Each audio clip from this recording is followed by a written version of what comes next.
Force बघितले, बरोबर आहे. आतापर्यंत एवढे force, muscular force, mechanical force, gravitational force, magnetic force पाहिलं.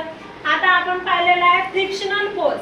फ्रिक्शनल म्हणजे घासत जातो, जसं ट्रेन रुळावरून घासत जाते चाक, तो सुद्धा काय झाला सांगा लवकर, फ्रिक्शनल फोर्स, बरोबर आहे. कॅरम बोर्ड वरून गोटी घासली जाते, तसा आता हा डस्टर आहे.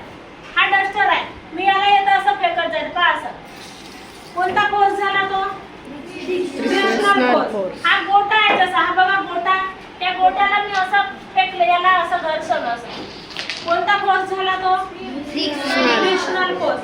आता जसं पावसाळ्यामध्ये आपण पूर्ण चिखल असतो, तर त्या चिखलावरून एखाद्या घसरून जातो आपण, म्हणजे काय होते, हा घर्षण होते, असं घासल्या जाते, म्हणजे तो कोणता फोर्स झाला रे, फ्रिक्शनल फोर्स. आता तू असा हा झाला, हा तिकडून जोरात धावत आला समजा, हा हळू पडून दाखवण्याची प्रोसिजर करे.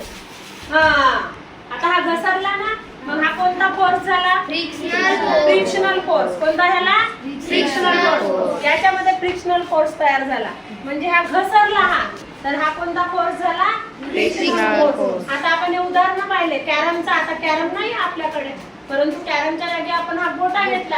कॅरम बोर्ड असाच राहतो, त्याला आपण अशी गोटी टाकतो, त्याला हा कोणता फोर्स झाला, फ्रिक्शनल फोर्स. आता हा झाला डस्टर, त्याला मी असं करते पा, कोणता फोर्स झाला तो, फ्रिक्शनल फोर्स. कोणता झाला, फ्रिक्शनल फोर्स. तर अशा प्रकारे फ्रिक्शनल फोर्स म्हणजे घर्षणीय बल.